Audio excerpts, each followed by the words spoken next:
4 كوب من الطحين رح أضيف لهم حليب البودرة اللي عندي. هذا المقدار أو هاي العجين تزبط لكافة أنواع المعجنات، ولكن مش البيتزا لها عجينة خاصة، هاي بتزبط لكل أنواع المعجنات. دايماً أنا يا بين هاي يا بين اللي بضيف لها لبن زبادي للمعجنات. هلأ رح نحط السكر كله يعني فوق بعض، ما رح أخمر الخميرة لحال أبداً. هاي الخميرة والسكر، رح نحط شوية ملح، اوكي شوية زيت زيتون. أنا بحب العجين بزيت الزيتون، بتقدروا تحطوا نباتي، بتقدروا تخلطوا التنين.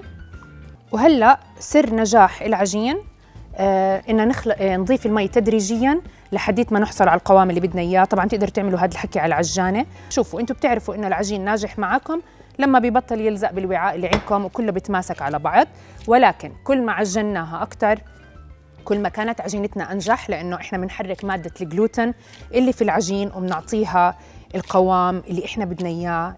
بس رح نحط شوية زيت زيتون ونخليها تخمر أو ترتاح لمدة ساعة لساعة ونص. طيب يا جماعة، هلأ أنا هون حاطة زيت نباتي. هون البصل مقليتها، أنا دائما بجيب البصل مقلية وصراحة كتير بعمل كميات من البصل مرات وبحتفظ فيها عشان ما ضلها تطلع ريحة البيت أو ريحة الاستوديو بصل، فبكون مقليتهم وبحتفظ فيهم.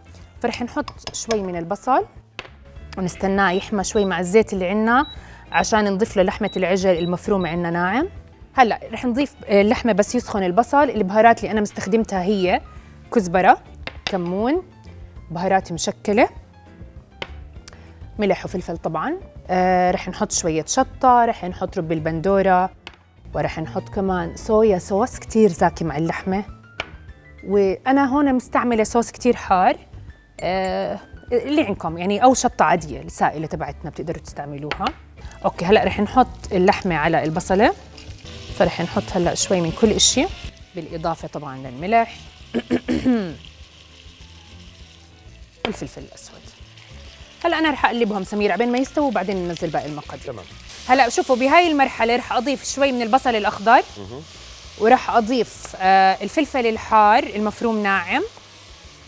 أوكي رح نحركهم مع بعض يتنكهوا مع اللحمة.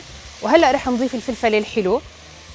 صدقوني طيب معها، يعني رح يعطينا شوية نكهة مكسيكية مع إنها هي مش مكسيكية. هلا يا جماعة الخير ضل نضيف المقادير التالية. بدنا نحط صويا صوص، بدنا نحط هوت صوص، وبدنا نحط رب البندورة. وهيك هلا بنتركها تتطبخ هيك ابو 3-4 دقائق، ما نبالغ في سواها جدا. ليه؟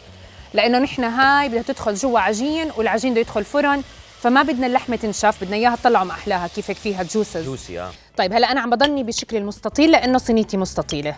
مدوره بتعملوها مدور، مربعه بتعملوها مربع، بدكم تعملوها صغار بصير. هلا انا عم بوزع الجبنه اللحمه على الفطيره، وفي خطوه بدي اعملها بحب انكم تشوفوها عشان تطلع 100% معاكم. هلا رح نوزع الاجبان زي ما انتم بتحبوا والكميه اللي انتم بدكم اياها. رح اخذ البارت الثاني من العجين. طلعوا هلا شو بدي اعمل بعد ما نسكرها. شوفوا الحركه اللي بدي اعملها، بدي ادخل هاي تحت هديك، يعني زي المخده بتصير هيك. شايف كيف طلع؟ وهلا شوفوا كيف رح اعمل كمان. رح ارفعها شوي حتى اضمن تسكيرتها من كل الزوايا. شوفوا كيف بيطلع لونها. اوكي لما بتطلعها من الفرن بيطلع لونها على حمار اكثر، بيعطيها لون كتير حلو. فاذا بابريكا وشويه زيت، بس زيت زيتون. بنحط جبنه على الوجه. هلا بس بدي اعمل فيها ثقوب بهاي الطريقه. طلعوا كيف عشان تتهوى وتستوي